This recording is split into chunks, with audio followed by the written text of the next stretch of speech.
நபிகள் நாயகம் ஸல்லல்லாஹு அலைஹி வஸல்லம் அவர்கள் இறந்தவுடனே முதல் ஆட்சியாளராக அபூபக்கர் சித்திக் ரலியல்லாஹு அன்ஹு அவர்களும், அவர்கள் மரணித்த பிறகு உமர் ரலியல்லாஹு அன்ஹு அவர்களும் ஆட்சிக்கு வருகிறார்கள். அதன் பிறகு உஸ்மான் ரலியல்லாஹு அன்ஹு அவர்கள் ஆட்சிக்கு வந்து முஸ்லிம்களிலேயே சிலர் ஆட்சிக்கு எதிராக ஆயுதம் தூக்கலாம், இஸ்லாமிய ஆட்சி, சரியான இஸ்லாமிய ஆட்சியை உருவாக்கலாம் என்று சொல்லி அவர்களை கொலை செய்கிறார்கள். அதே போல உஸ்மான் ரலியல்லாஹு அன்ஹு கொல்லப்பட்ட பிறகு இரண்டு ஆட்சியாக இஸ்லாமிய சாம்ராஜ்யம் பிரிகிறது. ஒன்று அலி ரலியல்லாஹு அன்ஹுடைய தலைமையிலையும், இன்னொன்று முஆவியாவுடைய தலைமையிலையும். இப்படி இரண்டு ஆட்சிகளாகவே அலி ரலியல்லாஹு அன்ஹு காலம் முழுவதும் இருக்கிறது. அவங்க மகன் ஹசன் ரலியல்லாஹு அன்ஹு ஆட்சிக்கு வந்த பிறகு தன்னுடைய பங்கை முஆவியாவுக்கு அவர்கள் விட்டுக் கொடுக்கிறார்கள். பிறகு முஆவியா ரலியல்லாஹு அன்ஹுடைய தலைமையில் ஒரே ஒரு அரசாங்கமாக இஸ்லாமிய சாம்ராஜ்யம் மாறுகிறது. அதுக்கப்புறம் முஆவியா ரலியல்லாஹு அன்ஹுடைய மகன் யசீத் என்பவர் அவர் ஆட்சி பொறுப்பை ஏற்கிறார். யசீத் இருக்கிற வரைக்கும் சில தவறுகள் செய்தாலும் ஒரு கண்ட்ரோல்லையும் கட்டுக்கோப்புலையும் அவர் வைத்திருக்கிறார்.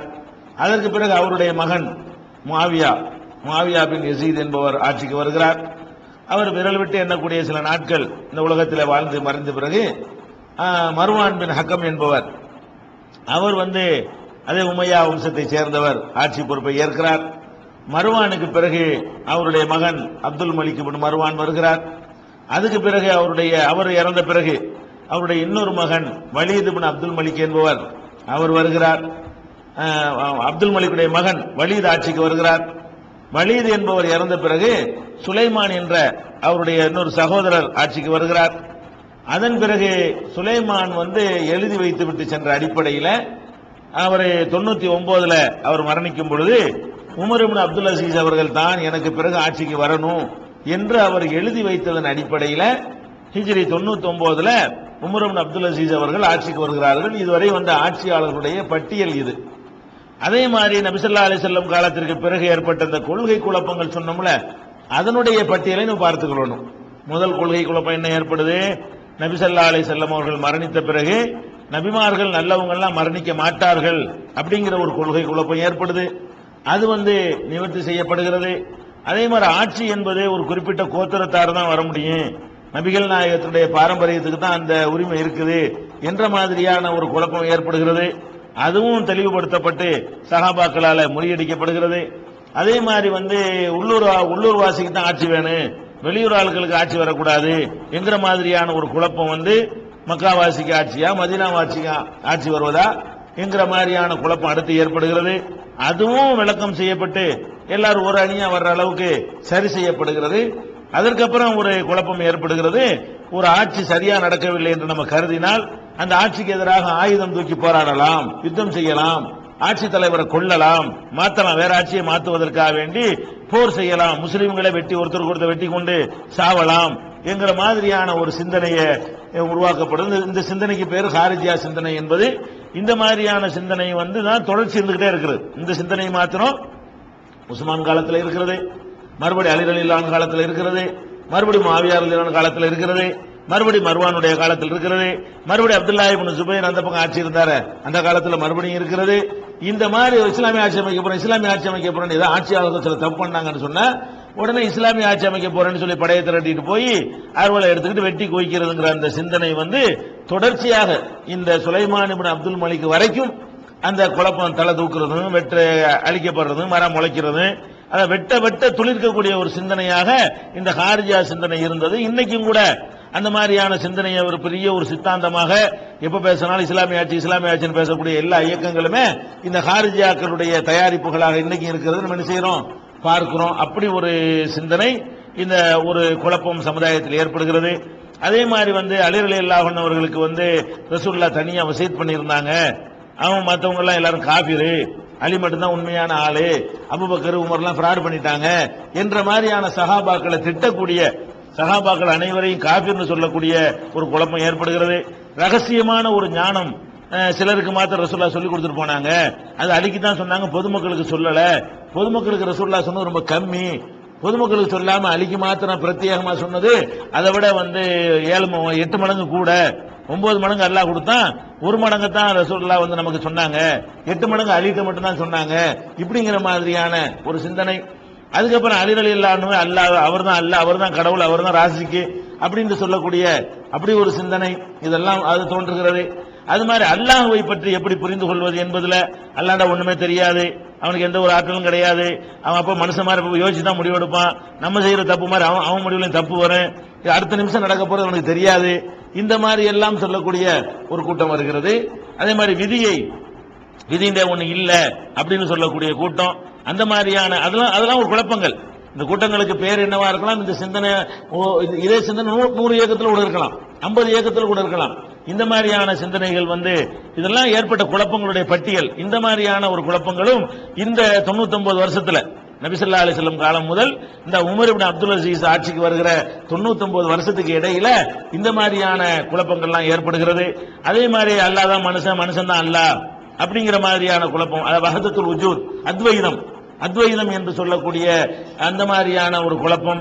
அதே மாதிரி அல்லாவே குறிப்பிட்ட சிலருடைய மேலாடுவான், இறங்கிக் கொள்வான் அப்படிங்கிற மாதிரியான கொள்கை குழப்பங்கள், இப்படியான ஏராளமான குழப்பங்கள் வந்து இந்த அதே மாதிரி பையத்து ஒரு ஆள் சொல்றத கண்ண மூடிட்டு கேட்கறது, அவர் என்ன சொன்னாலும் கட்டுப்படுவது, மார்க்க விஷயம் எல்லா விஷயத்திலையும் அவர் சொல்லுக்கு அப்பீல் இல்ல, இப்படிங்கிற மாதிரியான கருத்து, இந்த மாதிரி நச்சு கருத்துக்கள் எல்லாம் இந்த 99 வருடங்களில் முஸ்லிம் உம்மத்திலே தோன்றியது.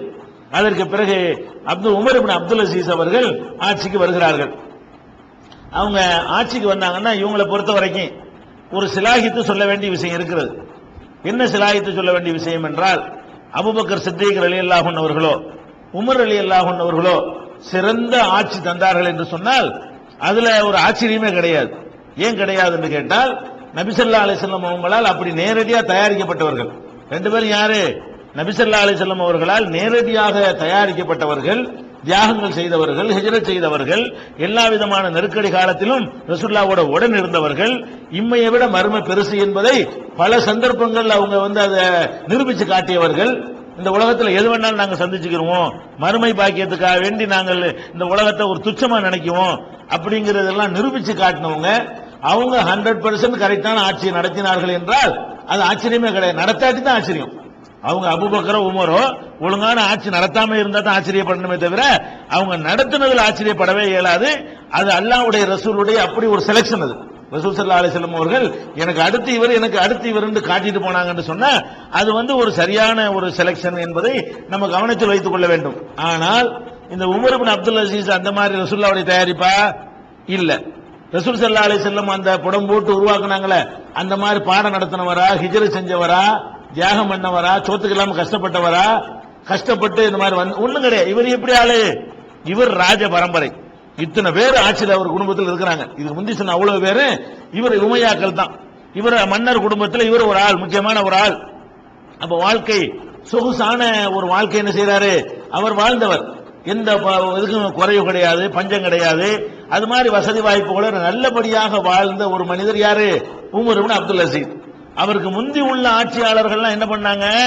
எல்லா விதமான அக்கிரமும் பண்ணும் பொழுது அதன் தொடர்ச்சி தான் இவத்தையும் இருக்கணும்.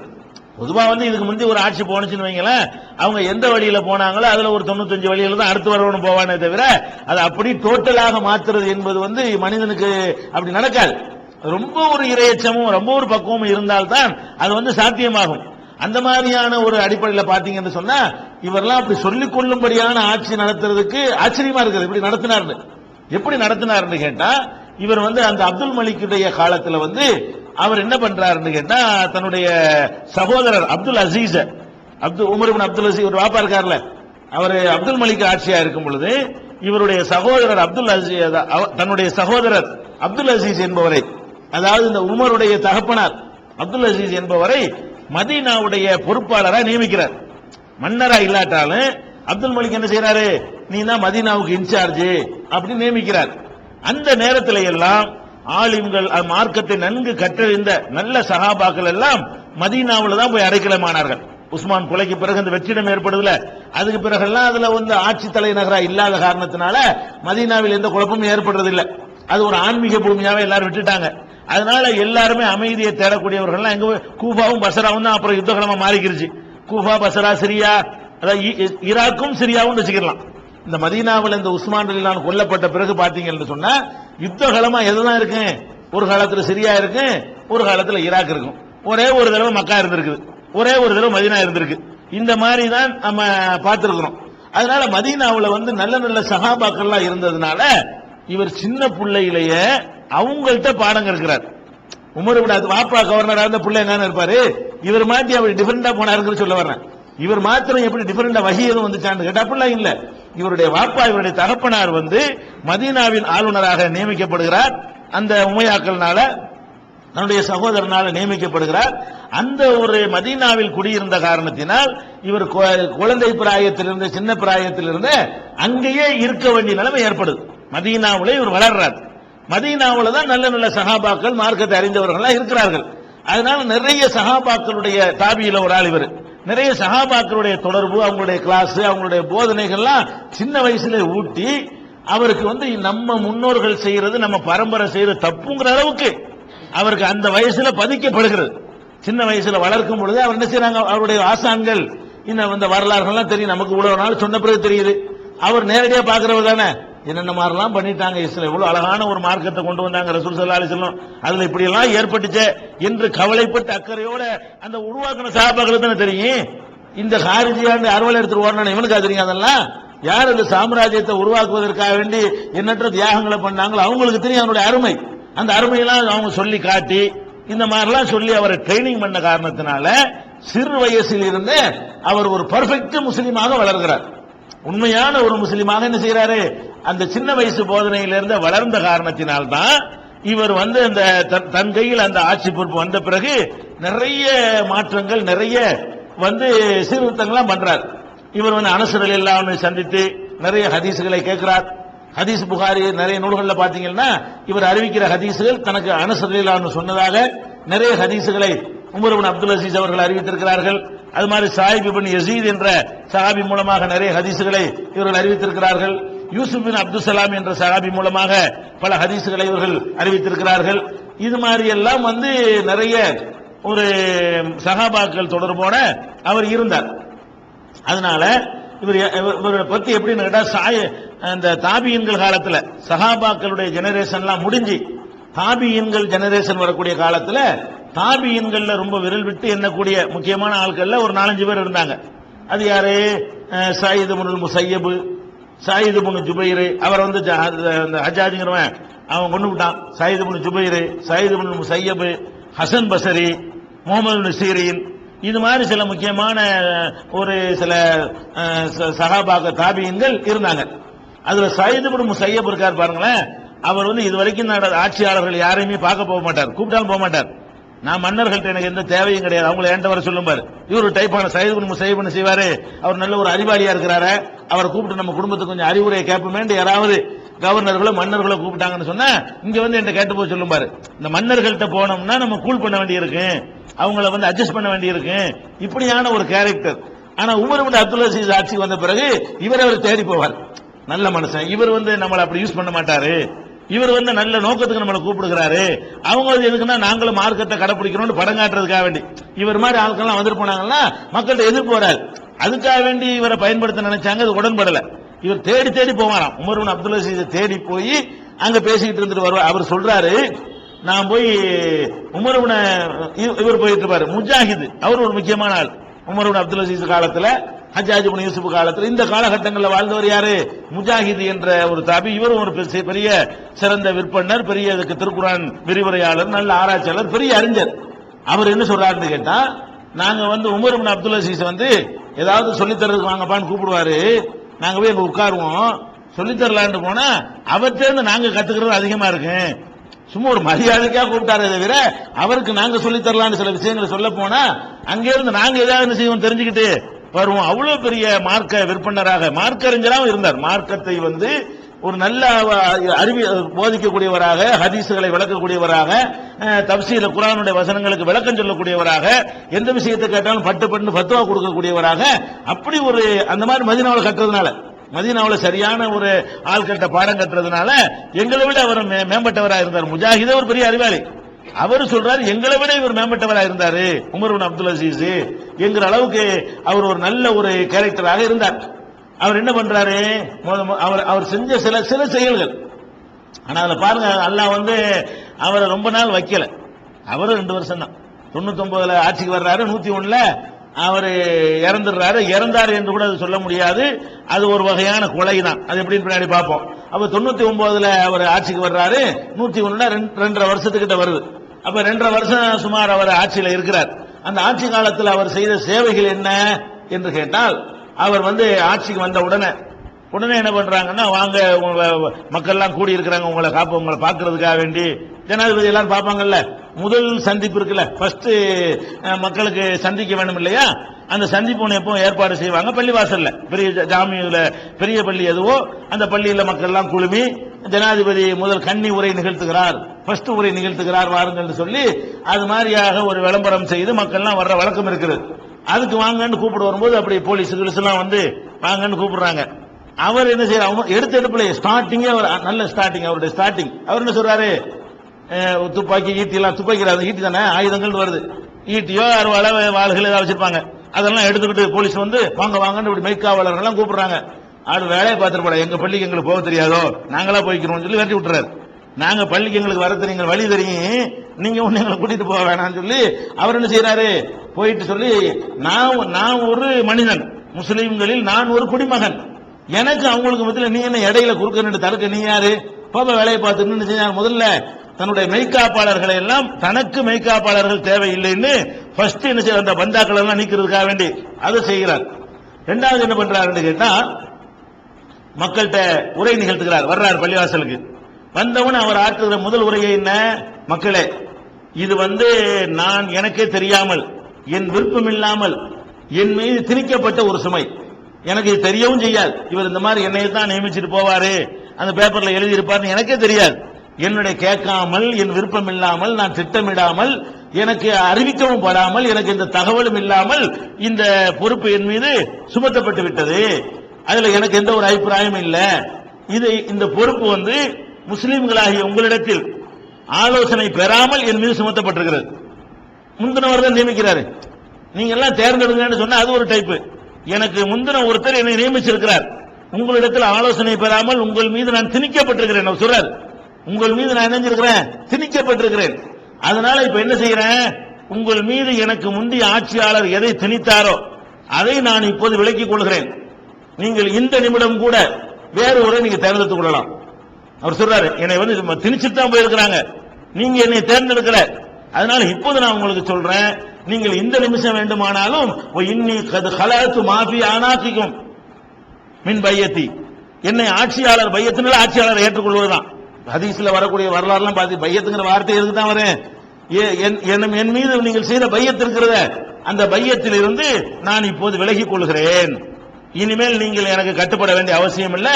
நீங்க ஒரு புதுசாக இப்ப பக்தாருலக்கும் மண் துரிதூன, நீங்கள் யாரை விரும்புகிறீர்களோ அவரை நீங்கள் இப்போது தேர்ந்தெடுத்துக் கொள்ளுங்கள் என்று மக்கள்கிட்ட சொன்ன உடனே மக்கள்லாம் சத்தம் போட்டு என்ன செய்யறாங்க, முடியாது, நாங்க உங்களை தான் தேர்ந்தெடுக்கிறோம், நீங்க தான் இருக்கணும் என்று சொல்லுகிற அளவுக்கு.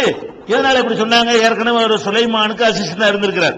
ஏற்கனவே இருந்த அந்த சுலைமான் இப்னு அப்துல் மலிக் என்ற ஒரு நல்ல மன்னருக்கு இவர் ஒரு உதவியாளராக, தகுந்த ஆலோசகராக இருந்து நிறைய சீர்திருத்தங்களை பண்ணிய காரணத்தினால் அந்த மக்களை வேற அறிந்து வைத்திருந்தார்கள். நீங்க தான் இருக்க வேண்டும் என்று புடிவாதமாக மக்கள் சொன்னதை பார்க்கிறோம். அதே மாதிரி மக்கள்கிட்ட என்ன சொல்றாருன்னு கேட்டா, அந்த உரையில சொல்றாரு, அத்தியூனி மா அத்தாத்துல்லா, சரி நீங்கள் எல்லாம் மனப்பூர்வமாக என்னை ஏற்றுக்கொண்டீர்களேயானால் நான் இதை சுமந்து கொள்கிறேன்.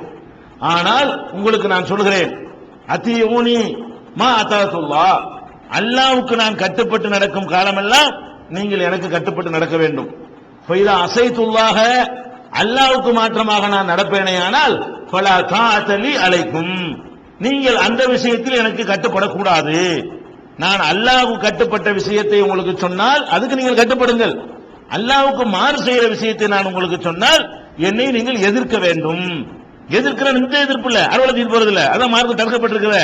எதிர்த்து கேட்க வேண்டும், தட்டி கேட்க வேண்டும். என்னுடைய அந்த ஆர்டர் தவறு என்பதை எனக்கு நீங்கள் சுட்டி காட்ட வேண்டும். அது நீங்கள் எனக்கு செய்யற கடமை. இந்த பொறுப்பை நான் ஏற்றுக்கொள்வதாக இருந்தால் நீங்க எனக்கு என்ன செய்யணும், நான் நல்லது சொன்னா கேளுங்க, தப்பு சொன்னா என்னை தட்டி கேளுங்க. நல்லது சொன்னா செவிமடுத்து கேளுங்க, கெட்டதை சொன்னா தட்டி கேளுங்க என்கிற ஒரு கருத்துப்பட அந்த முதல் உரையிலேயே அவர் என்ன செய்யறாரு குறிப்பிடுகிறார். குறிப்பிட்டு என்ன செய்கிறாரு, ஒரு அந்த மன்னர்கள் எல்லாருமே என்ன செய்வாங்கன்னு கேட்டா அவங்களுடைய வீடு அரண்மனைன்னு வைத்துக் கொண்டு அதுல வண்ண வண்ண திரைச்சீலைகள் ஒரு பக்கம் இருக்கும். அந்த மன்னர் நடந்து அப்படி வர்றாருன்னு சொன்னா அந்த மன்னர் வர்றதுக்கும் பள்ளிவாசலுக்கும் நடுவுல கம்பளம் விரிக்கப்படும், பட்டு கம்பளம் விரிக்கப்படுங்க. அதெல்லாம் நடந்து வருவார். ஊர்லாம் இஸ்லாமிய ஆட்சியாளர்கள் இருந்தாங்களே, இந்த ஆட்சியாளர்கள் எப்படி வருவாங்க, அவ அரண்மனையில இருந்து பள்ளிவாசல் வரைக்கும் மன்னர் வர்றாருன்னு என்ன ஆயிரும், மட மட மடன்னு கம்பளத்தை விரிப்பாங்க. அதுல வந்துதான் ஒரு பள்ளியில வந்து தொழுகை நடத்துவார். தொழுது முடிச்ச உடனே அந்த கம்பளத்து வழியா தான் போவார். அப்புறம் சுட்டி வச்சு போடுவாங்க. மறுபடியும் மன்னர் வர்றாருன்னா கம்பளம் விரிக்கப்படும். அப்ப மன்னர் வந்தாலும் போனாலும் அவருக்காக கம்பளம் விரிக்குவதும் அவர் குடியிருக்கிற அந்த அரண்மனைக்கு வண்ண வண்ண திரைச்சிலைகள் போடப்படுவதையும் வழக்கமா வைத்திருந்தார்கள். இந்த பதவி ஏற்றுட்டு போகும்போது என்ன செய்யறாரு, முதல்ல இந்த கம்பளத்தை சுருட்டு இதை ஒரு நல்ல விலைக்கு வித்து, அந்த காலத்துல பழசுலாம் விற்பனை ஆகும். நம்ம காலத்துல பழசை வாங்க போறான்னு சொல்ல துணி கிடைக்காத காலம் தானே, அதனால பழசுக்கே ஒரு நல்ல ஒரு ரேட் இருக்கும். அதனால என்ன பண்ணுவாங்க, இதையெல்லாம் வித்து விட்டு பைத்துல் மால்ல கொண்டாந்து அப்படியே கொடு, காசை கொடு, பைத்துல் மால்ல இதை சேர்த்து, மக்கள் பணம் இது நம்ம மிதிச்சுக்கிட்டு போறதுக்காக உள்ளது பணம் இல்ல, இது அநியாயம் இந்த காசு அப்படின்னு முதல் செய்யறாரு. அந்த பட்டு கம்பளம் விரிப்பதை அவர் மாற்றி அமைக்கிறார். இதெல்லாம் அவங்க நல்ல மன்னர்கள் சொன்னோம், அவங்க எல்லாம் செஞ்சாங்க. இதை நல்ல மன்னர் வேற வேற அநியாயத்தை கம்மியா செஞ்சனால நல்ல மன்னர்கள். இவர் எப்படிப்பட்ட நல்ல மன்னர் சொன்னா நிஜமாகவே நல்ல மன்னர். ஒரு இன்னொரு உமர், இரண்டாம் உமர்னு சொல்றாங்க பாருங்களேன். இவருக்கு என்ன பேரு, இரண்டாம் உமர் என்று இவருக்கு பேர். இரண்டாம் உமர் சும்மா மிகப்படுத்தி சொல்லல, நிஜமாகவே இரண்டாம் உமர் சொல்வதற்கு ஏற்றவராக இவர் தன்னுடைய வாழ்நாளை அமைத்திருந்தார். அதெல்லாம் கலை சொன்னாரு, திரைகளை எல்லாம் கலட்ட சொன்னார். எல்லாத்தையும் கலட்டு, எந்த திரைச்சிலையும் தொங்கக்கூடாது. எல்லா வீட்டு செவர்களும் எப்படி இருக்குமோ அப்படித்தான் மன்னர் குடி இருக்கக்கூடிய வீட்டினுடைய செவர்களும் இருக்க வேண்டும். அதுல மாதிரி இந்த மாதிரி திரைச்சிலைகள் தொங்கவிடக்கூடாது என்று சொல்லி அதையெல்லாம் என்னஞ்சாரு அப்புறப்படுத்தி அதை வித்துப்புட்டு அதனுடைய கிரயத்தை வந்து பள்ளி வாசல்ல உடனே சேர்த்துருங்க அப்படின்னு சொன்னார். சொல்லிட்டு அடுத்து என்ன பண்றாருன்னு கேட்டா, அடுத்து மக்களுக்கு டிக்ளேர் பண்றார், மக்களே இதுக்கு முந்தி வந்த ஆட்சியாளர்கள் மூலமாக உங்களுக்கு எந்த விதமான பொருளாதார அநீதி எதுவும் இழைக்கப்பட்டிருக்குமானால் அதை என்னிடத்தில் நீங்கள் பெற்றுக் கொள்ளுங்கள். அதுக்குரிய காரணத்தை சொல்லி என் மன்னர்கள் எப்படிலாம் செய்வாங்க, ஒரு வீடு நல்லா பிடிச்சிருந்துச்சுன்னு வைங்களேன், மன்னர் கேட்கிறாரு எடுத்துட்டு வெளியே வெட்டி விட்டுருவாங்க. அந்த மாதிரியான அநியாயங்கள்லாம் இவர்களும் அந்த காலத்து ராஜாக்கள் எல்லாம் பண்ணாங்கன்னு இல்ல, இந்த மன்னர்கள் முஸ்லீம் மன்னர்களா இருந்தாங்க பாருங்க, இவங்களும் என்ன பண்ணாங்கன்னு கேட்டா நிறைய பேருக்கு வந்து அவங்களுடைய சொத்து சுகம் நல்ல நல்ல நல்ல விஷயங்கள் யாராவது வச்சிருந்தாங்கன்னு சொன்னா அது இவங்களும் வாங்கி, நல்ல குதிரை ஒருத்தன் வச்சிருந்தான்னு கேள்விப்பட்டாங்கன்னு வைங்களேன், அந்த குதிரை ராஜா கேட்கறான்னு வாங்க விட்டுருவாங்க. ஒன்னும் பயத்திலிருந்து பேச இயலாது. ராஜாவில் கேட்கிறாரு தரமாட்டேன்னு தலை செய்வாங்களே என்கிற மாதிரியான ஆட்கள் எல்லாம் கையில வைத்துக் கொண்டு நிறைய வந்து அநீதிகள் மக்களுக்கு இழைக்கப்பட்டுச்சு. மத்த ராஜாக்கள் எப்படி ஒரு இஸ்லாமியன் எப்படிலாம் செய்யக்கூடாதோ அந்த மாதிரியான அநீதிகள் எல்லாம் இழைக்கப்பட்டுச்சு. அதுல என்ன செய்யறாருன்னு கேட்டா எல்லாத்தையும் மக்கள்கிட்ட டிக்ளேர் பண்றாரு. டிக்ளேர் பண்ணிட்டு என்ன செய்யறாருன்னு கேட்டா தன்னையே முதல்ல முன்மாதிரி ஆக்குறாரு. ஃபர்ஸ்ட் இது சொல்றது யாருக்கு லேஸ் தானே, சொல்லிய வண்ணம் செய்வதுதானே கஷ்டம்னு சொல்றான். அப்ப சொல்லிய வண்ணம் செய்வது கஷ்டங்கிறதுனால இவர் என்ன பண்றாரு, இவருக்கு வந்து இவருக்கு ஒரு பங்கு கொடுத்திருக்காங்க அந்த காலத்துல. இவருக்கு என்ன செய்யறாங்கன்னு கேட்டா ஒரு அநியாயமான முறையில ஒரு பங்கு கொடுக்கப்படுது. என்ன பங்கு அது, அது ஒரு பிளாஷ்பேக் அதுல இருக்கிறது. நபிகள் நாயகம் ஸல்லல்லாஹு அலைஹி வஸல்லம் அவங்க ஹயாத்தோட இருக்கும் பொழுது எதிரி நாடுகளை வெற்றி பெறுவாங்க இல்லையா, வெற்றி பெறும் பொழுது அந்த நாட்டில் உள்ள தனி நபருக்கு சொந்தம் இல்லாம புறம்போக்குகளா இருக்கும்ல, அந்த மாதிரி இடங்களை எல்லாம் இந்த வெற்றி பெற்ற நாட்டுக்காரங்க எடுத்துக்கிடுவாங்க. எப்படி எடுத்துக்கிடுவாங்க, யாரெல்லாம் போர்ல பங்கெடுத்தாங்களோ அவங்களுக்கு பிரிச்சு பிரிச்சு கொடுப்பாங்க. மெட்ராஸ் வந்து தனி நாடு வச்சுக்கிறீங்களேன், மெட்ராஸ்ங்கிற இந்த தனி நாட்டை காஞ்சிபுரம்ங்கிற ஒரு தனி நாடு வச்சுக்கிறீங்களேன், அவங்க வந்து கைப்பற்றிக்கிட்டாங்கன்னு வைங்க, இங்க காலி இடம் எதெல்லாம் இருக்குதோ அதெல்லாம் வந்து காஞ்சிபுரத்து ராணுவத்தில் ஈடுபட்டாங்களே அவங்களுக்கு பிரிச்சு கொடுத்துருவாங்க. இந்த இதையும் எடுத்துக்க, உனக்கு ஒரு 5 ஏக்கரு, இந்த உனக்கு ஒரு 10 ஏக்கரு, உனக்கு ஒரு 7 ஏக்கர்னு சொல்லி இந்த மாதிரி இடங்களை பிரித்து கொடுத்தல் என்பது அந்த காலத்து போர் முறை. இது இஸ்லாம் உண்டாக்கின முறை இல்ல. அந்த காலத்துல முந்தின காலத்துல எல்லாம் போர் வீரர்களுக்கு சம்பளம் கிடையாது, போர் வீரர்களுக்கு மாதம் மாதம் ஊதியம் கொடுத்தலாம் அப்படிலாம் கிடையாதுங்க. போர் என்பதே அது ஒரு தொழில். அவங்களுக்கு போர்ல ஈடுபட்டாங்கன்னா என்ன செய்யணும், நம்ம களத்துக்கு போனோம்னா அவனுக்கு வெற்றி கிடைக்கும், இல்லைன்னா பாயுதா கிடைக்கும். பாயுதா அப்படிங்கிறதுக்காக தான் என்ன செய்வாங்க, போருக்கு ஆர்வமா வருவாங்க. எல்லாரும் இஹ்லாஸா வருவாங்கன்னு சொல்ல இயலாது. சில பேர் இஹ்லாஸா வருவார்கள், பல பேர் எதுக்கு வருவாங்க, இந்த மாதிரி அடிக்கிறதுக்கும் வருவாங்க. இதுக்காக வேண்டி இந்த மெத்தேடு உலகத்துல கடைபிடிக்கப்பட்டு வந்தது. அந்த அடிப்படையில் அந்த ஹைபர் பகுதியை நபி ஸல்லல்லாஹு அலைஹி வஸல்லம் அவர்கள் வந்து வெற்றி பெற்ற உடனே ஃபதக்னு ஒரு இடம் இருந்துச்சு. அந்த ஏரியாவை பங்கெடுத்து கொடுக்கும் பொழுது நபி ஸல்லல்லாஹு அலைஹி வஸல்லம் அவர்களும் அதில் பங்கெடுத்தார்கள் என்ற முறையில அவங்களுக்கு ஒரு பங்கு கிடைக்குது. ஒரு நிலம் தோட்டம்னு வைங்களேன், இது ரசூலுல்லாஹ்வுக்கு, இது அபூபக்கருக்கு, இது உமருக்குன்னு சொல்லி அது எல்லாருக்கும் கொடுக்கிற மாதிரி, எல்லாரும் போரில் பங்கெடுத்துக் கொண்டவர்களுக்கு எல்லாம் கிடைக்கிற மாதிரி நபி ஸல்லல்லாஹு அலைஹி வஸல்லம் அவர்களுக்கும் ஒரு நிலப்பரப்பு கிடைத்தது.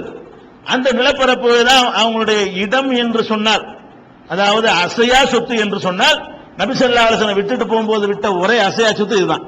மற்றதெல்லாம் என்ன, ஒரு குதிரையை விட்டுட்டு போனாங்க, ஒரு கோவேறு கழுதைய, கொஞ்சம் ட்ரெஸ்ஸை வச்சுட்டு போனாங்க, அவங்க போட்டிருந்த ஆடை அதையே போட்டு கவனம் ஆக்கி என்ன செஞ்சாங்க, அடக்கம் பண்ணி விட்டாங்க. ஒரு ஆட்டு பண்ணை ஒன்று வச்சிருந்தாங்க, ஒரு 100 ஆடு கொண்ட சின்ன ஒரு ஆட்டு பண்ணை ரசூலுல்லாஹ்வுக்கு இருந்துச்சு. அசையாத சொத்து என்று இருந்தது என்னன்னு கேட்டா, அவங்க குடியிருந்த அந்த 10க்கு 10 கூட இல்லாத அந்த சின்ன சின்ன குடிசை வீடும், இந்த மாதிரி ஒரு ப்ராப்பர்ட்டின்னு சொல்வதாக இருந்தால் ஒரு நிலம்னா ஒரு அதிகமான பரப்பளவு கொண்ட ஒரு நிலம் தான் அது ரசூலுல்லாஹ்வுக்கு சொந்தமா இருந்துச்சு. அப்ப நபிகள் நாயகம் ஸல்லல்லாஹு அலைஹி வஸல்லம் மரணிக்கும் போது என்ன சொல்லிட்டு போனாங்க, நான் விட்டுட்டு போன அந்த சொத்துக்கள் சமுதாயத்துக்கு சொந்தம், இதுக்கு என் குடும்பத்தார் வாரிசாக கூடாது. நபிமார்களுடைய சொத்துக்கு அவங்க நபிமார்கள் அனைவருக்கும் பொதுவானவர்களாக இருக்கிற காரணத்தினால் நபிமார்கள் இறை தூதர்கள் எந்த சொத்துக்களை விட்டு விட்டு போனாலும் அது பைத்துல் மால்ல சேர்க்கணுமே தவிர அவங்க அனைவருக்கும் பொதுவானவங்க, ஒரு குடும்பத்துக்கு மட்டும் அவங்க சொந்தக்காரங்க இல்ல அப்படிங்கறது நிலைநாட்டுவதற்காக வேண்டி இது அல்லாஹ்வே இந்த ரூலை போட்டிருக்கிறான். நபி ஸல்லல்லாஹு அலைஹி வஸல்லம் செய்றாங்க, நஹ்னு மஆஷிரல் அன்பியா இலா நூரசு, நபிமார்களாகிய நாங்கள் எங்களுடைய சொத்துக்களுக்கு யாரும் வாரிசாக முடியாது. என் சொத்துக்கு மட்டுமில்ல, இப்ராஹிம் நபி சொத்துக்கு உங்க பிள்ளை வாரிசாக முடியாது, மூசா நபி சொத்துக்கு உங்க பிள்ளைங்க வாரிசாக இருக்க முடியாது, வாரிசு ஆவல. அதே மாதிரி என்னுடைய சொத்துக்கும் யாரும் வாரிசாக முடியாது. மாத்தரக்குனாக சதக்கா, நாங்கள் எதை விட்டு விட்டு செல்கிறோமோ அதெல்லாம் சதக்கா, அதெல்லாம் பைத்துல் மாலுக்கு சேரும் அப்படின்னு ரசூல் ஸல்லல்லாஹு அலைஹி வஸல்லம் சொல்லிட்டு போயிட்டாங்க. அந்த ஒரு ப்ராப்பர்ட்டி ரசூலுல்லாஹ்வுக்கு சொந்தமான ப்ராப்பர்ட்டி பைத்துல் மாலுடைய கண்ட்ரோல்ல வருது. அதைத்தான் போய் ஃபாத்திமா நாயெல்லாம் கேட்பாங்க, அபூபக்கர் போய் கேட்பாங்கல்ல, எங்க அப்பாவுடைய அந்த நிலம் ஒன்று இருக்குது, நான் ரொம்ப கஷ்டப்படுறேன், என் தகப்பனாருக்கு சொந்தமான அந்த நிலத்தை என்கிட்ட தந்துருங்க அப்படின்னு சொல்லி ஃபாத்திமா நாய் என்ன செய்வாங்க, அபூபக்கர் போய் கேட்பாங்க. அபூபக்கர் என்ன செய்வாங்க, உங்களை என் மகளை விட நான் நேசிக்கிறேன், அது வேற விஷயம். நபி ஸல்லல்லாஹு அலைஹி வஸல்லம் அவர்களுடைய குடும்பத்தாரை என் குடும்பத்தை விட நான் அதிகமாக நேசிக்கிறேன். ஆனால் நபி ஸல்லல்லாஹு அலைஹி வஸல்லம் சொன்ன சொல்லை நான் கடுகளவும் மீற மாட்டேன். அவர்கள் சொல்லி சென்றது என்ன, இது அரசாங்கத்தில் சேர்க்கணும்னு சொல்லிவிட்டார்கள், உங்களுக்கு தரக்கூடாது என்று சொல்லி, யாருக்கும் தரக்கூடாது என்று சொல்லிவிட்டார்கள், என்னுடைய சொத்துக்கு யாரும் வாரிசு இல்லை என்று ரசூலுல்லாஹ் சொன்ன காரணத்தினால் அதை உங்கள்கிட்ட தர முடியாது அப்படின்னு சொல்லி அவங்க மறுத்துறாங்க. மறுத்த பிறகு என்ன ஆகுது, அது அரசாங்கத்தில் இருக்கிறது. ரசூல் ஸல்லல்லாஹு அலைஹி வஸல்லம் அந்த ப்ராப்பர்ட்டி அரசாங்கத்தில் இருக்கிறது. அரசாங்கத்தில் இருந்து அதில் உள்ள பெருசம்பளத்தை எடுத்து பைத்துல் மால்ல சேர்த்துக்குவாங்க, அதுல உள்ள வருமானங்களை எடுத்து செய்வாங்க, நல்ல கட்டுக்கு பயன்படுத்திக்குவாங்க. ரசூலுல்லாஹ்வுடைய பெயர்ல உள்ள சொத்தா இருக்கிறதுனால அது பிரத்யேக கவனத்தோடு பராமரிப்பாங்க. ரசூலுல்லாஹ்வுடைய எதிர்த்து ஒரு சொத்துன்னு ஒன்று இருக்கிற உலகத்துல, ரசூல் ஸல்லல்லாஹு அலைஹி வஸல்லம் விட்டுட்டு போன சொத்தை பார்த்தீங்களா, அனைவருக்கும் பொதுவாக இருக்குன்னு அப்படி காட்டுவதற்காக வேண்டி என்ன செய்வாங்க அவங்க, அந்த அபூபக்கர் ரலியல்லாஹு அன்ஹு காலத்திலையும் உமர் ரலியல்லாஹு அன்ஹு காலத்திலையும் கூடுதல் சிரத்தையோட அந்த ப்ராப்பர்ட்டி என்ன செஞ்சாங்க, பராமரிச்சுக்கிட்டு வந்தாங்க. உமர், உஸ்மான், அலி எல்லார் காலத்திலையும் அதே மாதிரி தான் இருந்துச்சு. இந்த மருமான் ஆட்சிக்கு வந்தார் பாருங்களேன், அவர் என்ன பண்ணிட்டாருன்னு கேட்டா, அதாவது ரசூலுல்லாஹ்வுடைய அந்த குடும்பத்தார் கூட இருக்கக்கூடாதுன்னு சொல்லிட்டாங்க பாருங்க, அதை பட்டா போட்டு பிரிச்சு அவங்க வகைராக்களுக்கு கொடுத்துட்டார். அபூபக்கர் பெத்த மகளுக்கு கொடுக்க மாட்டேன்டார். அபூபக்கர் ரலியல்லாஹு அன்ஹு செஞ்சாரு, அந்த சொத்தை பெத்த மகள் பாத்திமா நாயகி கேட்கிறாங்க, தரமாட்டேன்னு மறுக்கிறாரு. யார், அபூபக்கர் சித்திக். அதனாலே பாத்திமா நாயகி அபூபக்கர் பேசவே இல்லை கடைசி மூத்தார் வரைக்கும். கடைசி வரைக்கும் கோபத்தோட நினைஞ்சிட்டாங்க, அவங்க இதை புரிஞ்சுக்கிறாம நம்ம கேட்டு தரலையேங்கிற கோபத்துல மௌத்தா ஒரு 6 மாசத்துல மௌத்தா போயிடுறாங்க. மௌத்தா வரைக்கும் அபூபக்கர் என்ன செய்யல, பேசவே இல்லை. அவங்க மௌத்தா போன செய்தியை கூட அலி ரலியல்லாஹு அன்ஹு அவர்கள் அபூபக்கருக்கு சொல்லவே இல்லை, அவ்வளவு கோபப்பட்டாங்க.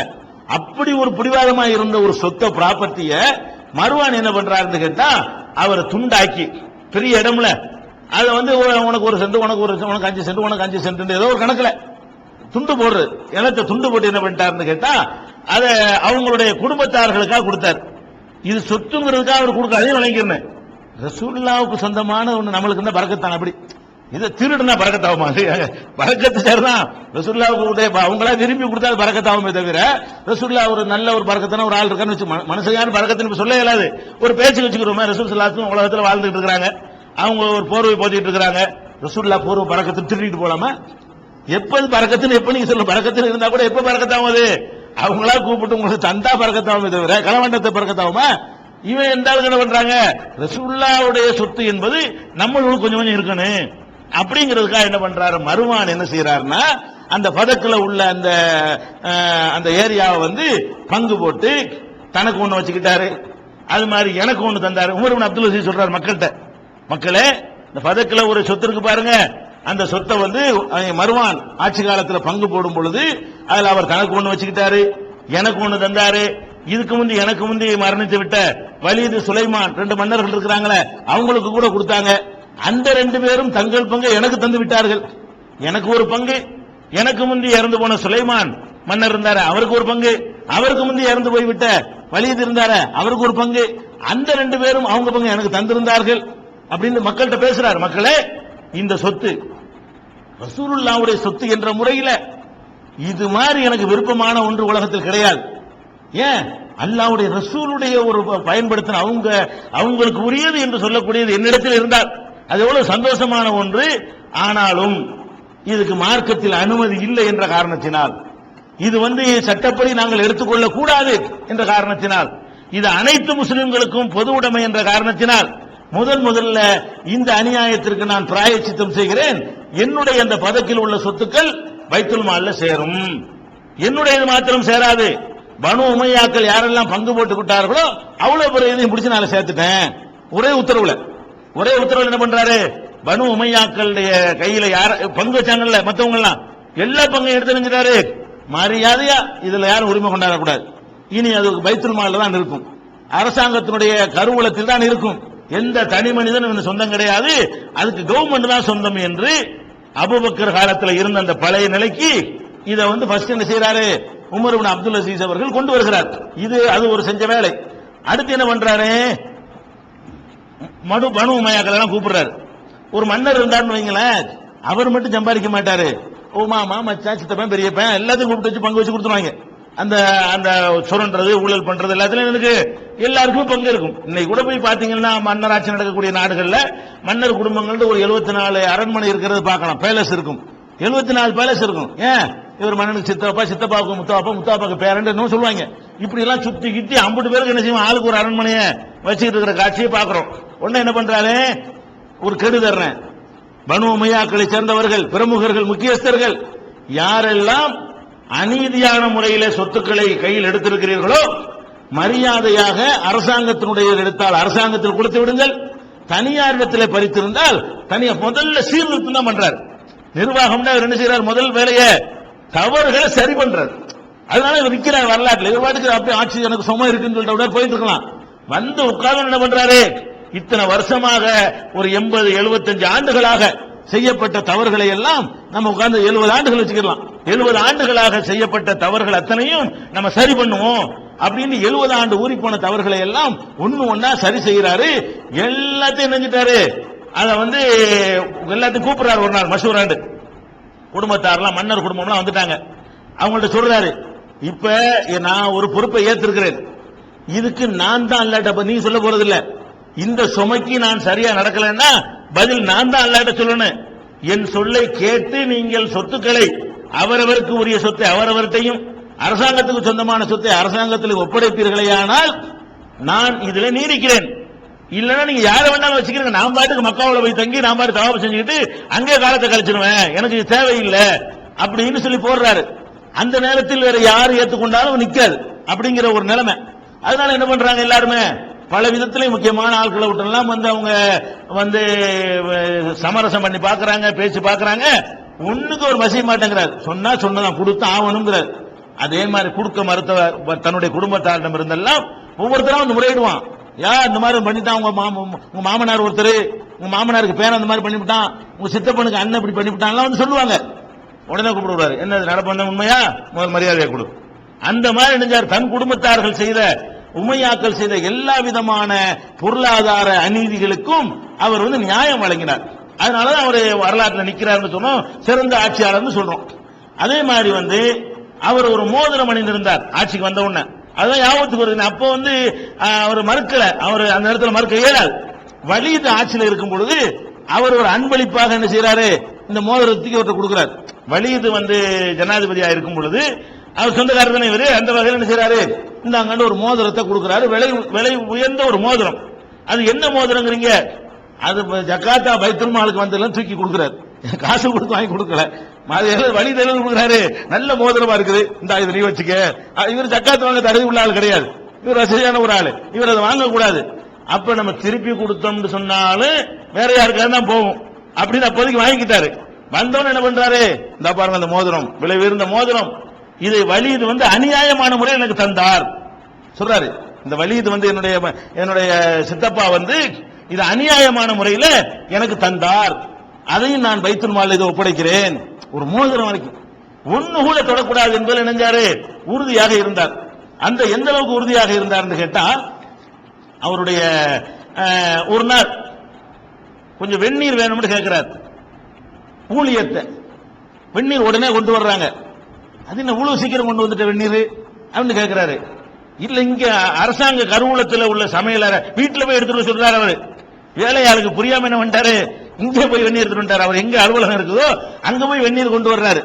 அப்ப இதை சுட வைக்கிறதுக்கு உரிய அந்த விறகு பைத்துல் மால்ல செலவழிச்சிருக்காங்கிறாரு. ஆமா, உடனே ஒரு திருகத்தை கொடுத்து இதுக்கு விறகு வாங்கிட்டு வாங்குறாரு.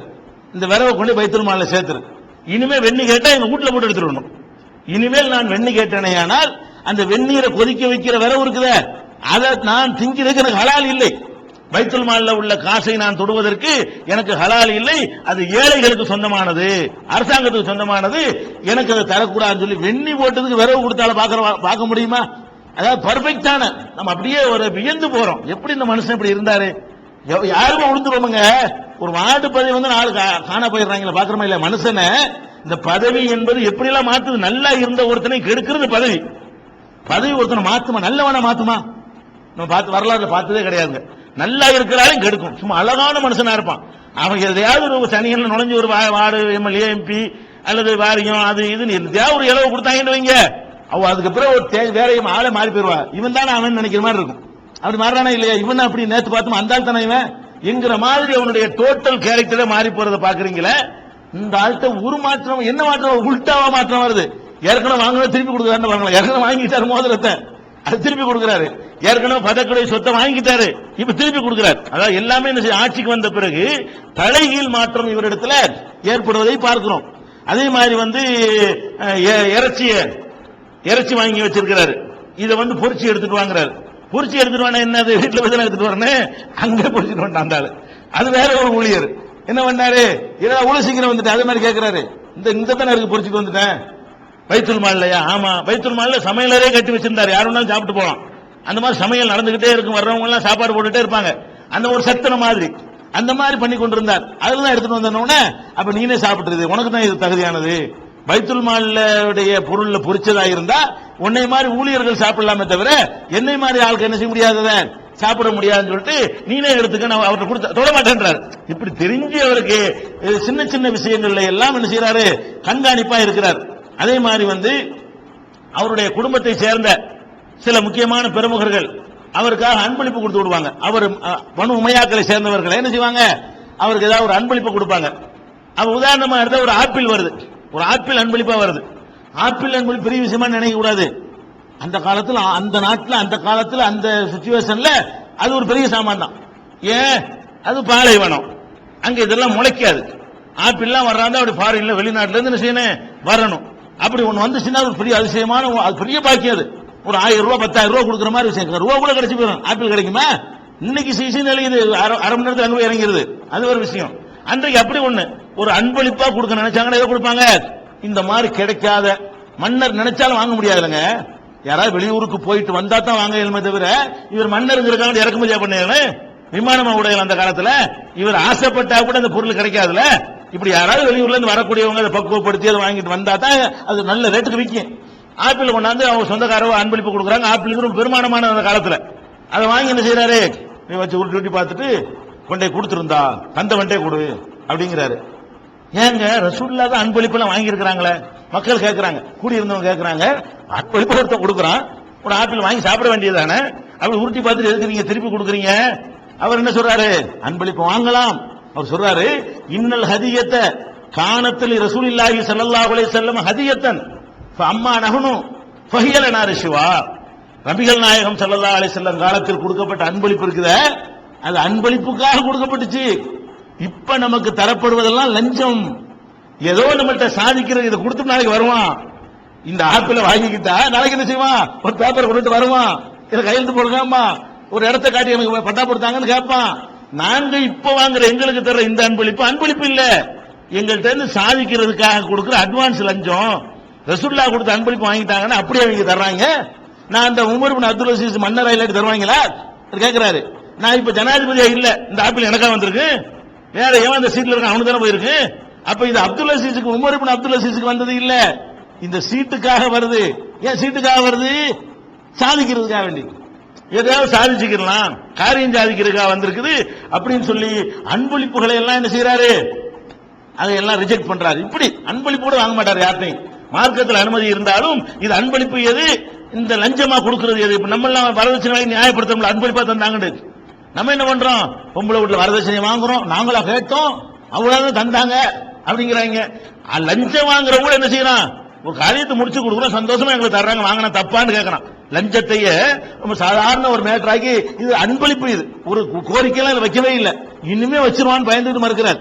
வைக்கும் போதே வச்சாதான் லஞ்சம்னு சொல்லணும், இது லஞ்சம் இல்ல பார்த்தா. ஆனால் இதுக்கு பின்னணியில் என்ன வரும், நாளைக்கு இதை வச்சு சாதிக்க பார்ப்பாங்க. இப்படி எல்லாம் நிராகரிச்ச ஒரு நல்ல ஒரு வித்தியாசமான ஒரு மனிதர், வரலாற்றில் அவரை பதிவு, அவரை நினைவு கூற வேண்டிய ஒரு மனிதர். அதுக்காக தான் கொஞ்சம் விழாவாரியா சொல்ல வேண்டி இருக்கிறது. அதே மாதிரி என்ன செய்யறாருன்னா, தன்னுடைய அமீர்களுக்கெல்லாம், அமீர் என்ன ஜனாதிபதி தானே, அமீர்னா அந்தந்த பகுதியில் ஆளுநர்கள் நியமிச்சிருப்பாங்க இல்லையா, அந்தந்த பகுதியுடைய பசரா, கூபா, மக்கா, மதீனா, அது மாதிரி எங்கெங்கெல்லாம் வந்து மிஸ்ரு, குராசான், இப்படி எங்கெங்கெல்லாம் உங்களுடைய ஆளுகை விரிந்திருக்கிறதோ அங்கங்க உள்ள அமீர்களுக்கு கடிதம் எழுதுவார். கடிதம் எழுதும் போது என்ன செய்வாரு, ரொம்ப தெளிவான, இன்றைக்கு நம்ம என்ன மக்கள்கிட்ட பிரச்சாரம் பண்ணி அடி வாங்கி கொண்டிருக்கிறோமோ, என்ன பிரச்சாரம் சொல்றதுனால பள்ளியாசல் வராதுன்னு சொல்றாங்களோ அதை சரியா செஞ்சாரு யாரு, உமர் இப்னு அப்துல் அசீஸ். குர்ஆன் சுன்னா தான், அந்த நூலை தாண்ட கூடாது என்பதில் என்னவா இருந்தாரு, அப்படி நூல் பிடிச்ச மாதிரி நின்ற ஒரு ஆட்சியாளர். அவர் என்ன மன்னர்களுக்கு கடிதம் அமீர்களுக்கு எழுதுறார், உத்ருக், நீ விட்டுவிட வேண்டும், மா அஹ்தஸல் முஹ்திஸூன பஅதஹு, நபிகள் நாயகம் ஸல்லல்லாஹு அலைஹி வஸல்லம் அவர்களுக்கு பிறகு எதையெல்லாம் உண்டாக்கினார்களோ, உண்டாக்கக்கூடியவர்கள் எதையெல்லாம் உண்டாக்கினார்களோ அனைத்தையும் நீ விட்டொழிக்க வேண்டும். நீ என்னுடைய அமீரா இருப்பதாக இருந்தால், என்னுடைய பிரதிநிதியாக நீ ஆள்வதாக இருந்தால், முஹ்தஸீன்கள், அதாவது ரசூலுல்லாஹ்வுக்கு முந்தி பிதஅத்தை உண்டாக்குனாங்களே, இந்த பிதஅத்தாக உண்டாக்கின அனைத்து காரியங்களையும் நீ என்ன செய்யணும், நீ ஒழிச்சாக வேண்டும். சும்மா அலம், அவர் எழுதின கடிதங்கள் இன்றைக்கு பாதுகாக்கப்பட்டிருக்கிறது மியூசியங்கள்ல. சும்மா அலம், நன்றாக அறிந்து கொள், அன்னஹு லம் தகுன் பிதாத்துன் இல்லா வ கதுமலா கப்லஹா மா ஹுவ தலீலுன் அலா புத்லானிஹா. எந்த ஒரு பிதத்தாக இருந்தாலும் சரி, சொல்றார், கடிதம் எழுதுகிறார் மன்னர்களுக்கு, தன்னுடைய ஆட்சி தலைவர்களுக்கு எழுதுகிறார், கவர்னர்களுக்கு எழுதுகிறார், நிர்வாகிகளுக்கு எழுதுகிறார், எந்த ஒரு பிதத்தை நீ எடுத்துக்கொண்டாலும் அது தப்பு என்பதற்கான ஆதாரம் அட்வான்ஸாகவே ரசூலுல்லாஹ்வால் சொல்லப்பட்டிருக்கிறது. நீ பிதத்தை புதுசா தான் கண்டுபிடிப்ப, அது தப்புங்கிறது முன்னாடி ஆதாரம் இருக்குது. ஒரு விஷயம் வந்து ஆதாரம் பிந்தி தானே பார்ப்போம், இதுக்கு பிந்தி தர வேண்டியது இல்லப்பா, நீ எந்த பிதத்தை கண்டுட்டு வா, அது தப்பு என்பதற்கு ஆல்ரெடி அல்லாஹ் ரசூல் சொல்லிவிட்டாங்க.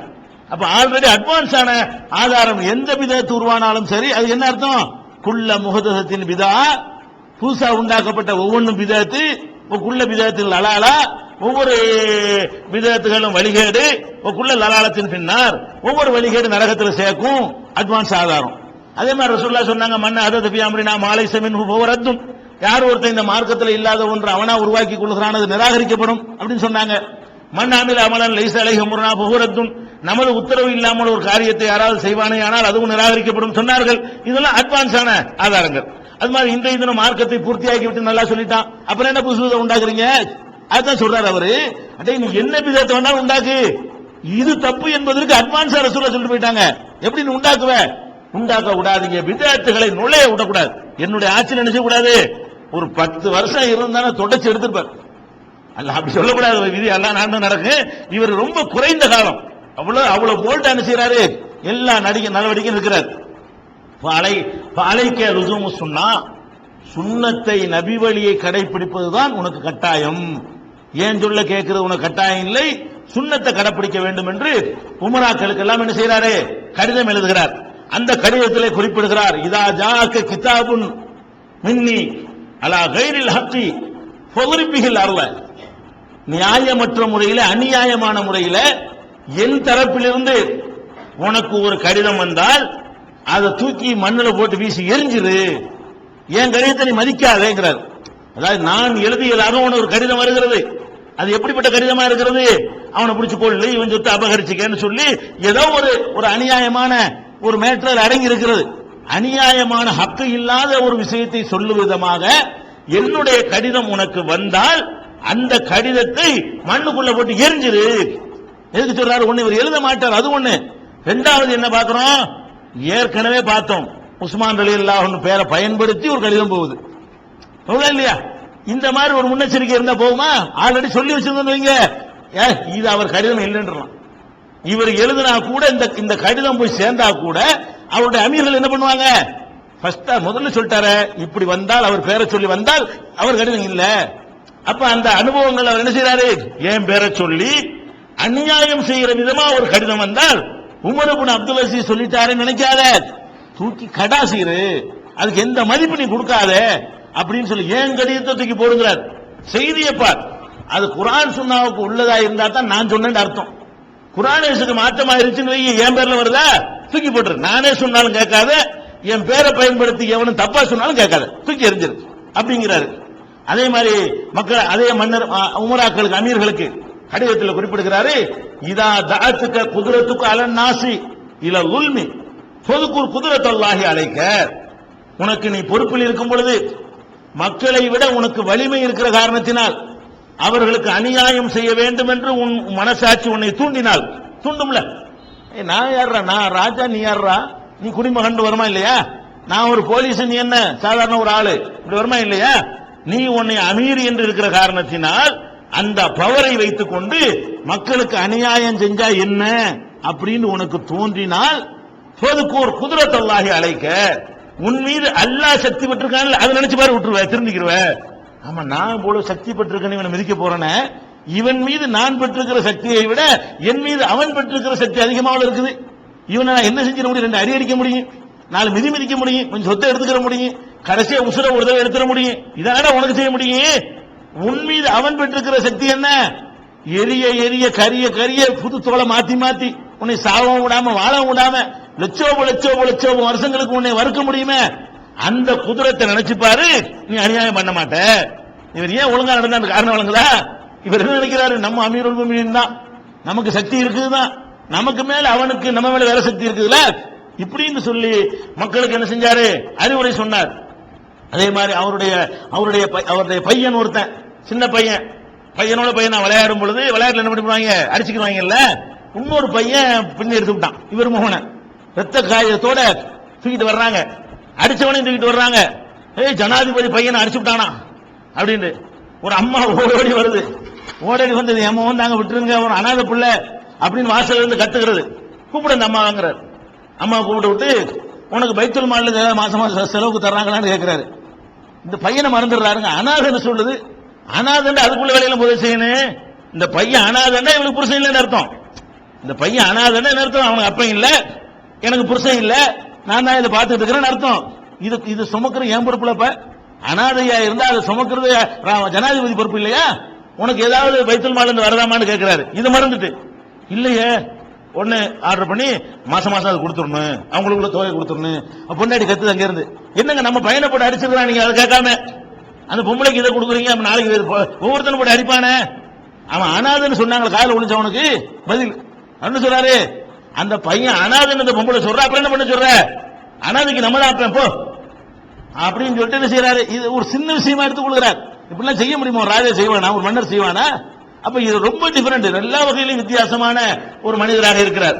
இவருடைய ஆட்சியில், இந்த குறுகிய கால இந்த 2.5 வருஷம் ஆட்சியில கூட என்ன பண்ணுதுன்னா குழப்பங்கள் ஏற்படுது. ஹாரிஜியாக்கள் மறுபடியும் இந்த ஹாரிஜியா சைத்தானியத்து சுப்ஹானல்லாஹ் ஒரு காலத்திலே ஓயாது போல இருக்கு. இன்னைக்கு வரைக்கும் என்ன செய்யுது? இந்த மாதிரியான மேட்டரை வச்சு வச்சு இஸ்லாத்து கெட்ட பேர் ஏற்படுத்தி, நேற்று கூட டெல்லியில எல்லாம் இந்த ஹாரிஜியா தான், இந்த சைத்தானியத்தானே இதுல ரிலீஸ் ஆகல என்று சொன்னா இஸ்லாத்திற்கு பெரிய பின்னடைவு இருக்கிறது. இந்த சிந்தனை நச்சுக்கரத்திலிருந்து முஸ்லிம் சமுதாயத்தை மீட்டெடுக்க வேண்டும். இஸ்லாம்னா அனைவராலும் காதலிக்கப்படக்கூடிய மார்க்கம் என்பதை நிலைநாட்டியாக வேண்டும். இன்னைக்கு அந்த சைத்தானியத்தை இவர் மாதிரி ஒரு நல்லாட்சி நடக்கிற இடத்துல கூட என்ன செய்யறாங்கன்னா கூடுறாங்க, மறுபடியும் திடீர்னு கூடுவாங்க. ரகசியமா கூடி பேசி பேசி இவர் இருக்கிறார் சரி, இவருக்கு அடுத்து யார் ஆட்சிக்கு வருவாங்க? இவர் கொஞ்சம் ஒழுங்காத்தான் போற மாதிரி தெரியுது. இதை எதிர்த்து நம்ம புரட்சி பண்ணக்கூடாது. இவர் மண்டையை போட்டாருன்னு சொன்னா அது வேற ஒரு ஆட்சி வரும்ல. அப்ப அந்த ஆட்சி சரியா இல்லாட்டி நம்ம என்ன பண்ணணும்? எதிர்க்கணும்ல. அதுக்கு இப்ப ஆயுதம் திரட்டுறோம். எப்படி பூசை மரம் உண்டாக்குறாங்க. ஒவ்வொரு காலத்திலையும் அழிக்கப்பட்ட பிறகு உமர் இப்னு அப்துல் அசீஸ் காலத்துல என்ன பண்றாங்க? இந்த கார்ஜியாக்கள் எல்லாம் கூடி, கார்ஜியான்னு ஒரு கூட்டம் இல்ல, இந்த சிந்தனைக்கு பேர் கார்ஜியா. இந்த சிந்தனை இஸ்லாமிய ஆட்சி அமைக்க போறோம், அதான் கார்ஜியா. இஸ்லாமிய ஆட்சி அமைக்க போறோம் அலுவலகத்துக்கு வருது பாருங்களேன், அதுக்கு பேர் தான் கார்ஜியா. இவங்க என்ன பண்றாங்க? அப்படி கூடி நின்று கொண்டு மசோரா பண்ணி ஒரு பெரிய டீம் உண்டாக்கிட்டாங்க. எதுக்கு உண்டாக்குறாங்க? இவர் என்னைக்கு மண்டையை போடுறாரோ அன்னைக்கு யாரோட எதிர்ச்சிடணும். இவருக்கு அடுத்து வரக்கூடிய யாரை பார்த்தாலும் உண்மையாக்கள் யாரும் சரியான ஆட்களா தெரியல, இவர் மாதிரி யாரும் இருக்க மாட்டாங்க அப்படின்னு நினைக்கிறாங்க. ரெண்டாவது என்னன்னு கேட்டா, இவருக்கு அடுத்து யார் வருவா அப்படிங்கிறது ஒரு மேட்டர் இருக்கிறது. அடுத்து யார் வருவான்னு கேட்டா, அவர் எழுதி வச்சுட்டே போயிட்டார். யாரு? ஏற்கனவே சுலைமான் இருக்கார் பாருங்களேன். அந்த சுலைமான்ங்கிறவர் இவரை ஆட்சிக்கு பொறுப்பேற்கும் பொழுது அவர் என்ன செய்யறாரு? அந்த குடும்பத்தார் கடுமை ஆட்சேபனை பண்றாங்க. இந்த குடும்பத்தாரு உமையாக்கள்லாம் சேர்ந்து கொண்டு, என்னங்க இது 4 பேர் வரிசையா தானே வரணும்னு உங்க அத்தா சொல்லிட்டு போனாரு, நீங்க 2 பேர் வந்துட்டீங்கல்ல, உங்களுக்கு பிந்தி 2 பேர் இருக்காருல்ல. அவர் என்ன சொல்லிட்டு போனாரு? அப்துல் மலிக் வந்து ஃபர்ஸ்ட் வந்து வலிது வரணும், வலிதுக்கு அடுத்து சுலைமான் வரணும், சுலைமானுக்கு அப்புறம் யசீது வரணும், யசீதுக்கு அப்புறம் ஹிஷாம் வரணும். இந்த 4 பேர் அவருடைய மகன்கள். அப்துல் மலிக் இருக்காரு, அவருடைய மகன்கள் யாரு? ஃபர்ஸ்ட் ஒரு வலிதுங்கிறது ஒரு மகன், சுலைமான்ங்கிறது ஒரு மகன், அதுக்கப்புறம் யசீதுங்கிறது ஒரு மகன், ஹிஷாம்ங்கிறது ஒரு மகன்.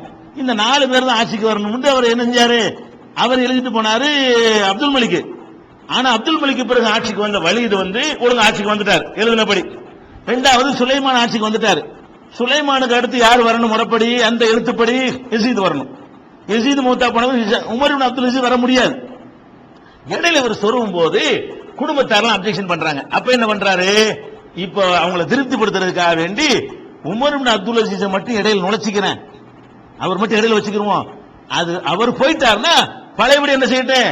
அவர் யசீது வந்துடட்டும், எங்க வாப்பா அது எழுதினபடி என்ன செய்யட்டும், அது வரட்டும், நடுவுல நான் இவரை தான் நுழைக்குவேன். அந்த அந்த விதிமுறையை நான் மாத்தல, கொஞ்சம் தள்ளி வச்சிருக்கேங்கிறார். அதாவது வலிதுக்கு அப்புறம் சுலைமானுக்கு அப்புறம் யசீது, யசீதுக்கு அப்புறம் ஹிஷாம் இருந்ததை நடுவுல கொண்டு போய் நான் உமர் இப்னு அப்துல் அசீஸ் சேர்க்கிறேனே தவிர அதுக்கடுத்து இவர் தான் வருவார் சொல்லி எழுதிட்டார். அப்ப உமர் இப்னு அப்துல் அசீஸ் இறந்துட்டா என்னவாகணும்? அடுத்து அவர் தகப்பனார் எழுதின வசியத்து பிரகாரமும் இந்த சுலைமான் எழுதினார சகோதரர் அந்த வசியத்து பிரகாரமும் யசீது தான் ஆட்சிக்கு வருவார். யசீதுங்கிற ஆளு அவ்வளவு சிறந்த ஆள் கிடையாது, மோசமான ஆளும் கிடையாது. இந்த யசீத் அந்த யசீது இல்ல, முஆவியாவுடைய மகன் யசீது இல்ல, அப்துல் மலிக்குடைய மகன் யசீது இருக்கார் பாருங்களேன். இவர் வந்து ஓரளவு பரவாயில்லாத ஆளு, இந்த வலிது மாதிரியான அளவுக்கு உள்ள ஆளும் கிடையாது, அவர் தகப்பனார் அப்துல் மலிக் மாதிரியான ஆளும் கிடையாது, ஓரளவுக்கு பரவாயில்லாத ஒரு ஆள் தான். ஆனால் யார் மாதிரி இருக்க மாட்டாரு? உமர் இப்னு அப்துல் அசீஸ் மாதிரி இருக்க மாட்டார். அடுத்து வரக்கூடிய ஹிஷாம் எடுத்துக்கிட்டீங்கன்னா அவர் அதை விட கூட கொஞ்சம் பெட்டரா இருப்பார். ஆனால் யார் மாதிரி இருக்க மாட்டாங்க? உமர் இப்னு அப்துல் அசீஸ் மாதிரி இருக்க மாட்டாங்க. இதை பார்த்த உடனே அவங்க என்ன பண்றாங்க? அடுத்து வரக்கூடிய இந்த ஆளையில கொண்டு வச்சிருவாங்க, அதனால புரட்சி ரெடியா இருந்துக்கணும்னு காத்துக்கிட்டு இருக்கிறாங்க. உடனே இவர் கேள்விப்பட்டு ஆயுதம் திரட்டுறாங்க, ஜிகாதுன்னு பேசிக்கிட்டு இருக்கிறானுவோ, புரட்சி செய்ய போறாங்கன்னு கேள்விப்பட்ட உடனே அப்ப அவர் என்ன பண்றாருன்னு கேட்டா, அவங்களுக்கு எதிராக ஒரு படையை அனுப்பி வைக்கிறாரு. அனுப்பி வைத்து மஸ்லமா பின் அப்துல் மலிக் என்பவர் தலைமையில ஒரு படையை அனுப்பி அவங்கள்ட்ட நீங்க பேச்சுவார்த்தை நடத்துங்க, யுத்தம் பண்ணிட வேணாம், அவங்கள்ட்ட பேச்சுவார்த்தை நடத்தி என்னத்துக்காக வேண்டி இப்படி ஒரு புரட்சி பண்ண நினைக்கிறாங்க, எதுக்காக வேண்டி ஆயுதம் தூக்குறாங்க, நீங்க அந்த ரீசன் எல்லாம் விலைக்கு சொல்லுங்க. அவங்க ஒத்துக்கொண்டார்களே ஆனால் அவங்களுக்கு எதிராக எந்த நடவடிக்கையும் எடுக்க வேணாம். புரிந்து கொள்ளல என்று சொன்னா என்கிட்ட அவங்கள கூட்டிட்டு வாங்க, என்னோட அவங்க வந்து விவாதம் பண்ணட்டும், அவங்க சொல்வது சரி என்று சொல்லிட்டாங்கன்னு சொன்னா நான் கூட அவங்களுக்கு சப்போர்ட் பண்ணுவேன் அப்படிங்கிற மாதிரி ஒரு அடிப்படையில் அவர் ஒரு படையை அனுப்புறாரு. அனுப்புனா அவங்க வந்து எதுக்கும் தயாரா இல்லை, பேச்சுவார்த்தைக்கு வரலன்ட்டாங்க. யுத்தம் நடக்கிறது ஹாரிஜியாக்களுக்கு எதிராக. இவர் காலத்திலையும் கடுமையான நடவடிக்கை எடுக்கிற வேற வழி இல்லாமல், ஏன்னா நாடு செதறண்டு போயிடக்கூடாது இல்லையா, நடவடிக்கை எடுக்கிறார். நடவடிக்கை எடுத்த உடனே அல்லாஹ் வந்து இவருக்கு வெற்றியை கொடுக்கிறான். அதோட ஹாரிஜியாக்களுடைய தாக்கம் வந்து போயிடுது. உடனே என்ன பண்றாங்கன்னு கேட்டா, அந்த தோற்ற பிறகு ஹாரிஜியாக்களுடைய தலைவன் இப்ப புஸ்தாம் ஒரு ஆளு தான் தலைவரா இருக்கான், அவனை கூப்பிட விட்டு பேசுறாங்க.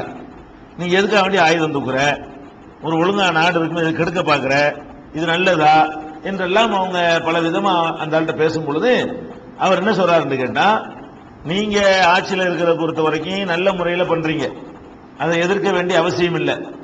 அதே நேரத்தில் வந்து உங்களுக்கு அடுத்த ஆட்சியாளராக அப்துல் மலிக்குடைய மகன் யசீத் இருக்கிறார் இல்லையா, அவரை அப்துல் மலிக்குடைய இந்த மூணாவது மகன், அவரை நீங்க ஆட்சியாளர் நியமிச்சிருக்கீங்க பாருங்க, அதுதான் எங்களுக்கு பிரச்சனை. அவரை நீங்க ஆட்சியாளர் நியமிக்கலன்னு சொன்னா நாங்க எதுக்கு இந்த மாதிரி புரட்சியில் ஈடுபடுறோம் அப்படின்னு அவங்க சொல்றாங்க. அப்ப இவர் கேட்கிறாரு, அப்ப நானா நியமிச்சேன்? என்னை யார் நியமிச்சாரோ அந்த சுலைமான் தான் நெஞ்சாரு என்னைய ஜனாதிபதி நியமிக்கிறாரு, எனக்கு அடுத்து தன்னுடைய தம்பி யசீது வரணும் என்று அவர் தான் நியமிச்சுட்டு போனார், நானா நியமிச்சேன், இதுல எனக்கு என்ன ரோல் இருக்குன்னு சொல்லி அவர் என்ன செய்யறாரு, விளக்குறாரு. உங்களுக்கு அது ரோல் இல்லாவிட்டாலும் இப்படி ஒரு நல்ல ஆட்சியாளர் இல்லாம போயிட்டா நாடு கெட்டு போயிருமா இல்லையா, நீங்க அதை மாத்தலாமா இல்லையா, நீங்க என்ன செய்யலாம், அதை நான் சேஞ்ச் பண்றேன்னு சொல்லி நீங்க மாத்தி ஒரு நல்ல ஒரு ஏற்பாட்டை நீங்க இருக்கும்போது செய்யலாமே அப்படின்னு அவங்க கேட்கறாங்க. இவர் ஒரு 3 நாள் எனக்கு டைம் கொடுங்க, நான் யோசிச்சு சொல்றேன் அப்படிங்கிறாரு. அந்த 3 நாளைக்குள்ள அளவு திடீர்னு போயிட்டாரு. உணவுல விஷம் கொடுத்து அந்த மர்வானுடைய அந்த அப்துல் மலிக்குடைய உமையா கோத்திரத்தார் என்ன பண்ணிட்டாங்க, இந்த ஆளு என்ன பண்றாரு, ஹாரிஜியாக்கிட்ட பேச்சுவார்த்தை நடத்துறாரு. அதுக்கு அடுத்து யசீத் இப்னு அப்துல் மலிக்கு வர வேண்டிய ஆட்சியை இல்லைன்னு சொன்னாலும் சொல்லிடுவாரு. அதனால இவர் என்ன செய்வோம், காலி பண்ணிடுவோம். விஷம் கொடுக்கப்பட்டு தான் அவர் கொல்லப்பட்டார். ஆனா விஷம் யார் கொடுத்தா என்ன கொடுத்தா ஒரு அரண்மனைக்குள்ள போய் யார் கொடுக்க இயலும் என்று பார்த்தோம்னு சொன்னா இந்த ஒரு சம்பவம் தான் நடக்குது. இந்த சந்திப்பு நடந்து 3வது நாள் அவர் என்ன செஞ்சாரு, கொல்லப்பட்டுறாரு. இதான் உமர் இப்னு அப்துல் அசீதுடைய அவ்வளவு சீரத்துக்கு மத்தியில கொல்லப்பட்டு தான் அவர் இறக்குறார். கொல்லப்பட்டது கூட காரணம் என்னன்னு கேட்டா அவர் நேர்மையா நியாயமா இருந்ததுதான். அவருடைய ஆட்சி காலத்துல எந்த ஒரு கட்டிடங்களும் எழுப்பவே இல்லை. அவர் எல்லாம் ஆடம்பரமா கட்டிக்கிட்டு வச்சிருக்கிறான், அரண்மனை கட்டுறது அதை கட்டுறது இதை கட்டுறதுன்னு சொல்லி இந்த மாதிரி விளையாட்டை மக்களுக்கு நல்லது செய்யணுமே தவிர இந்த கட்டிடங்களை அதிகப்படுத்துவது அலங்காரப்படுத்துவது இந்த மாதிரியான எந்த ஒரு வேலையும் செய்யக்கூடாது என்று கடுமையான உத்தரவு போட்டார். அதனால அவருடைய ஆட்சியில கட்டப்பட்டது ஒண்ணு காட்ட இயலாது.